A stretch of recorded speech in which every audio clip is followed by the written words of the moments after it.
This is one of my favorite theories kasi ang saya nun kung gano'n.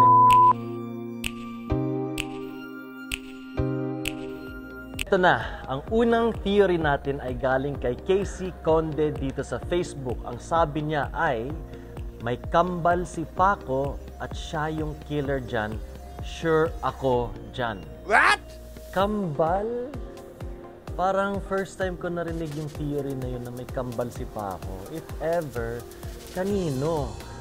At kung yung kambal na tinutukoy mo ay yung kambal ni Rebecca, paano yun? Kasi mas matanda si Paco kesa kay Rebecca. Ang pagkaalam ko So, yeah, but hang on to that theory. Theories are always theories and keep it up kasi pwedeng mangyari yon.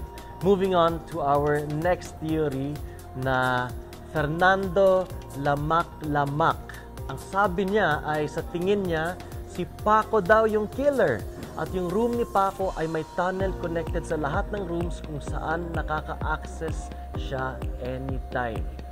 Actually, para sa akin, I will be honest with you, this is one of my favorite theories. Kasi ang saya nun kung gano'n. It's very exciting para sa akin din bilang Rafael Rosel and playing Paco Palacios bilang killer. That would be very, very fun. Ako super excited ako sa theory niyan at suporta ako dyan. As in, I will hold on to that theory.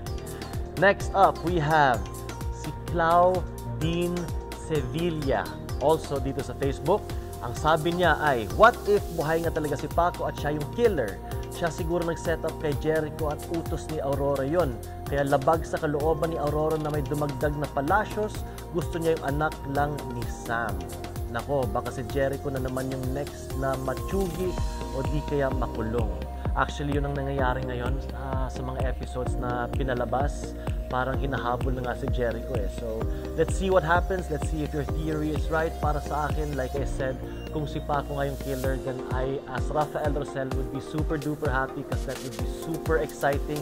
But at the same time, parang hirap mangyari yun kasi he did fall off the cliff allegedly. So, tingnan natin kung tama or totoo yung sinasabi nila na nahulog talaga siya at may tumulak sa kanya or kung may tumulak sa kanya na walang nakakita.